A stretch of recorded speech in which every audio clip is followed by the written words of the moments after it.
Bonjour à tous et bienvenue sur ma chaîne YouTube. On se retrouve aujourd'hui pour une nouvelle vidéo où je vais vous faire ma pile à lire du mois de septembre. Alors il y en a beaucoup, je pense pas avoir le temps de tout lire, mais c'est tous ceux qui me font envie en ce moment. Alors on va commencer par les grands formats. Donc j'ai prévu de lire Le Signal de Maxime Chatham. À mon avis celui-là ça serait un que je lirai tout au long du mois, parce que il est gros et il fait beaucoup de pages, donc il fait plus de 730 pages.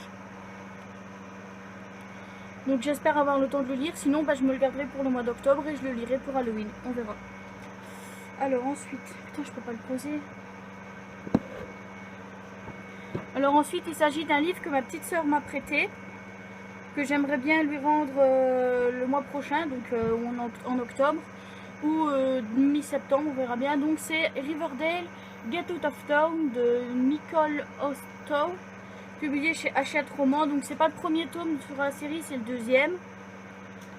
Voilà, ou je sais pas ce qu'on va suivre. Je pense que ça raconte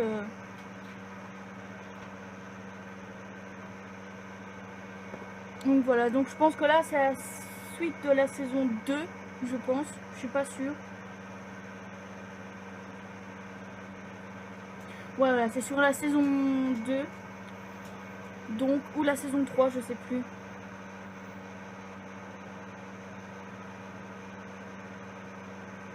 Bref, non, je crois que c'est la saison 3, parce qu'elle m'a dit qu'il fallait avoir fini la série pour pouvoir le lire et je suis à jour, donc voilà. Donc à mon avis celui-là c'est un prioritaire, donc ça sera un des premiers que je lirai. Alors ensuite le dernier grand format que je me suis prévu, c'est The Boy Next Room de Emma Green. Voilà, parce que j'avais commencé à le lire en e-book, mais j'avais acheté que les trois premières parties et pas la quatrième, donc je sais pas comment ça se termine. Donc je vais tout relire et on verra par la suite. Alors ensuite je me suis prévu que des petits formats. Donc voilà, donc ensuite, donc le premier que je me suis prévu, c'est le tome 4, donc le dernier tome de la saga Off Campus de Ellie Kennedy, donc de Gaulle, publié chez Hugo Poche. Voilà, où là on va suivre l'histoire de Sabrina et John Tucker. Voilà, donc Sabrina James, où on a un aperçu de leur histoire à la fin du tome 3. Voilà, mais comme d'habitude... Voilà, donc on sait déjà ce qui se passe entre eux à peu près, sans entrer trop dans les détails. Donc voilà, je me suis prévu de go. Donc je lirai les résumés à la fin de la vidéo, comme d'habitude. Alors ensuite, je me suis prévu Les Mystères de Larry Spam de Lucie Pirapajo aux éditions Gallimard Jeunesse dans la collection Pôle Fiction. Voilà, où celui-là c'est un tout petit, un tout fin, il fait 300 pages à peu près. Donc celui-là va aller très vite à lire. C'est pas un des plus gros, mais tant mieux. Et on verra ce que ça donne. Alors ensuite, je me suis mis le tome 3 de la saga Darkest Mind. Voilà. De Alexandra Bracken, publié donc chez le livre de poche Jeunesse. Où je me dis qu'il est temps que je termine la trilogie. Voilà, la première trilogie du moins. Parce qu'il y a un quatrième tome qui est sorti, mais je pense que c'est un tome compagnon. On verra, dans tous les cas je suis prévu de le lire. Alors ensuite je me suis mis Asa de le tome 6 de la saga Mark & Men. Donc Asa, tu veux dire, tu mets ton pied, la console elle fait du bruit. Enlève ton pied, va. Non, ça change rien. Et donc le tome 6 de la saga Mark & Men de Jake Ronover, donc qui est sur Asa, donc publié chez J'ai lu en format poche, où là on va suivre Asa, qui est le frère de Aiden, Aiden étant la fille principale donc du tome 2 avec Jet, voilà. Et on va suivre également Royal qui est, elle, est flic. Alors ensuite je me suis mis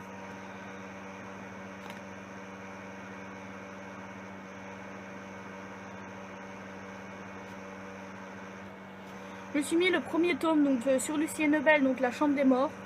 Donc juste le premier qui fait, je crois à peu près 400 pages. Oh non, 360 pages à peu près. Donc il est plus petit que le premier tome sur Charcot. Mais dans tous les cas, donc je me suis mis, voilà, Franck Tillier, La Chambre des Morts. Voilà, donc le premier tome de ce double tome. Là par contre je sais pas du tout de quoi ça parle, à part que c'est une fille qui trouve 2 millions d'euros, mais qui... Ouais, voilà. Apparemment c'est une fille qui trouve 2 millions d'euros, je pense. Mais j'en sais pas plus. Voilà. Alors ensuite...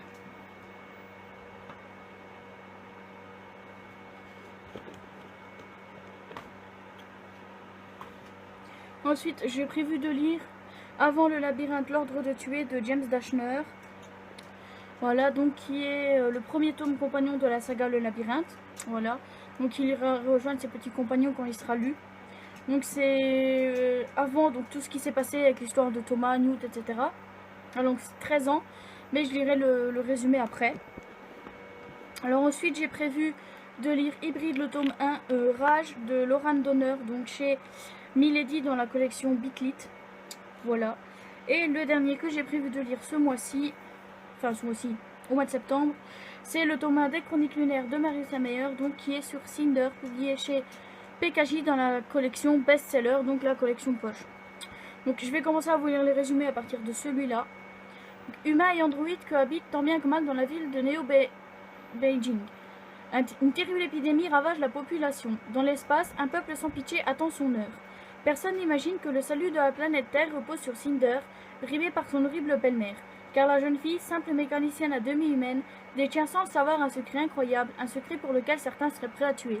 Donc c'est une revisite du conte de Cendrillon, je pense qu'on l'avait compris. Cinder avec le truc derrière. Mais dans tous les cas, j'ai entendu beaucoup de bien, donc j'espère que je vais aimer. Alors ensuite, dans Rage, Ellie est horrifiée de découvrir que le laboratoire dans lequel elle travaille mène des expériences sur des sujets humains, leur injectant de l'ADN animal pour créer une nouvelle espèce. Lorsqu'elle se prend d'affection pour l'un de ses cobayes, elle risque tout pour le sauver, même si doit pour cela la haïr. Car Rage n'a jamais connu l'amour ou la pitié, et il ne pardonne pas la trahison. Une fois libre, il jure de la tuer, mais lorsqu'il la tient entre ses griffes, ce n'est plus la haine, mais le désir qui envahit son âme. Voilà, c'est assez bizarre. On verra. Alors, donc là, dans l'ordre de tuer, 13 ans avant que Thomas entre dans le labyrinthe, une éruption solaire touche la Terre. Mark et Trina survivent à cette catastrophe, mais une autre épreuve les attend. Une étrange épidémie se répand aux États-Unis, frappant de folie ceux qu'elle atteint. C'est l'existence de l'espèce humaine qui est désormais menacée. Convaincus qu'il existe un remède, Mark et Trina vont tout faire pour le trouver, s'ils parviennent à rester en vie. Car dans ce monde dévasté, certains préfèrent tuer pour que personne ne découvre la vérité. Voilà. Voilà. Donc on va voir l'origine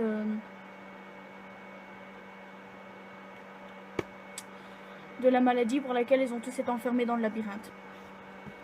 Alors ben là pour la chambre des morts je peux pas vous en parler parce qu'il n'y a pas de résumé. Voilà. J'ai regardé à l'intérieur mais il n'y a vraiment pas de résumé donc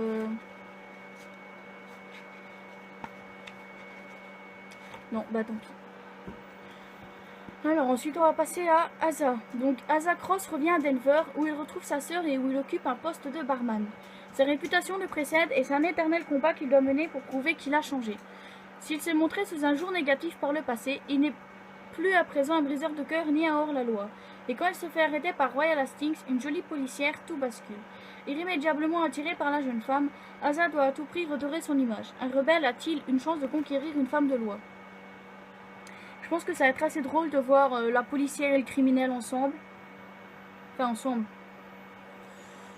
Je suppose qu'ils vont former un couple comme dans tout le reste de Mark & Men, mais bon, voilà. Alors, pour le tome 3 de Darkest Mind, ben, c'est un tome 3, donc pour éviter les spoils, il n'y a pas de résumé. Ensuite, pour les mystères de l'Arispem, 1899. Dans la cité-état de l'Arispem, 3 destins se croisent. Liberté, la mécanicienne hors pair, Carmine, l'apprenti louche Ebem, et Nathanaël, l'orphelin au passé mystérieux. À la veille des célébrations du nouveau siècle, l'ombre d'une société secrète vient planer sur la ville. Et si les frères de sang étaient revenus pour mettre leur terrible vengeance à exécution. Voilà. Alors ensuite, De Gaulle. Sabrina James est en dernière année de lycée. Elle a depuis longtemps planifié son avenir, obtenir son diplôme, entrer à la fac de Troyes et décrocher un super job dans un des plus grands cabinets d'avocats du pays. Quand elle croise le beau Tucker, elle n'a qu'une nuit à lui offrir et ne peut pas faire partie de ses projets. John Tucker, la star du hockey, qui ne vit que pour sa passion, va se transformer lorsque Sabrina lui annonce qu'elle est enceinte.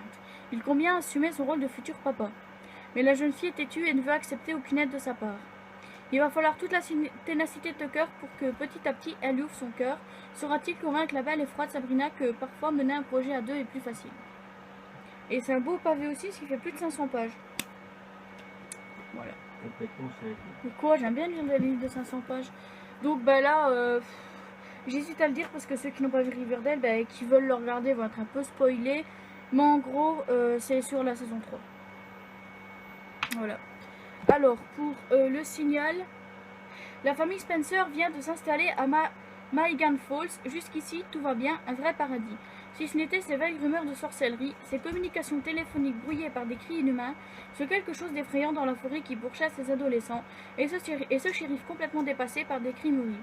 Avez-vous déjà eu vraiment peur en lisant un livre? Après, voilà quoi. Après, Maxime Chatham, j'avais pas vraiment aimé le premier que j'avais lu, donc on verra si ça passe avec celui-là. Ensuite, pour The Boy Next Room, héritier de 4 demi-frères d'un coup, c'est trop. Beaucoup trop pour Céleste, éternelle solitaire qui n'a jamais trouvé sa place nulle part. Envoyée chez son père biologique, qu'elle connaît à peine, dans une immense réserve animalière du sud de l'Australie, elle perd tous ses repères. Surtout quand l'un des frères Faro l'attire, la désarme et fait naître en elle des sentiments inavouables. River est fascinant, et River est en guerre contre la terre entière. River n'est pas pour elle, mais River est tout juste dans la chambre d'à côté. Et les choses se compliquent vite quand on accepte enfin de ne plus faire chemin seul. Jamais elle n'a rencontré un garçon comme lui. Voilà. Et de ce que j'en avais lu, j'avais bien aimé. Donc, normalement, ça devrait le faire. Mais bref, ben voilà, c'est tout pour la vidéo. On se retrouve dimanche pour une prochaine vidéo. Bye bye.